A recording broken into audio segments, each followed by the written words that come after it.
Welcome back to non-invasive positive pressure ventilation mini course, and today is the 4th episode.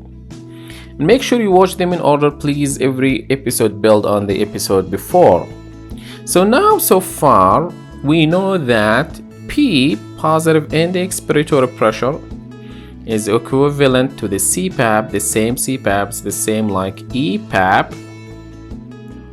And the main function of this is the same, the constant pressure that provided throughout the respiratory cycle during inspiration and expiration. The main function, decrease alveoli derecruitment, which will improve oxygenation. And the second function is keeps our airway patent. So from this, you can use your common sense. Okay, so this means that I can use it in cases where there is hypoxia and when there is airway obstruction. Hypoxia, say pulmonary edema, for example, or any case of acute hypoxic respiratory failure in the urgent settings or inpatient settings.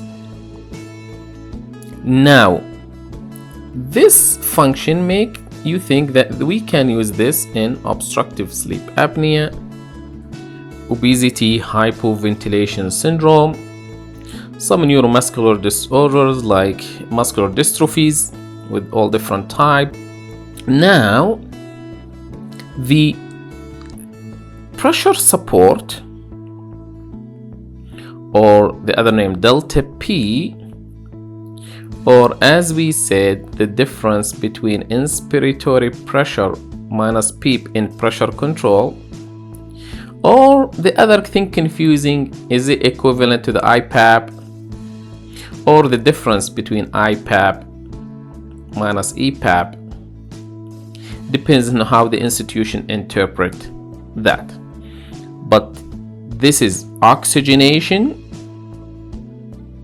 remember that, and this is ventilation. So if you want to go up and down on the ventilation on tidal volume, go up and down on the delta P. The higher the delta P, the higher the flow, the higher the tidal volume, and the lower delta P, the lower tidal volume. So because of this, the big use of this will be where we have problem with ventilations, and mainly COPD, the big one there. COPD is a big one, whether for acute inpatient needs or chronic home needs. The non-invasive ventilation can be used for both.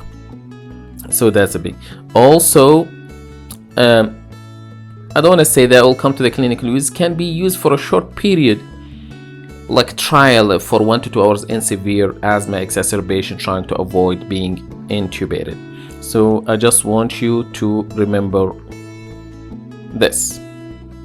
Thanks for watching this video. Please subscribe to our channel and activate the notification bell so you get to see the videos as soon as they are released. Glad to have you on board.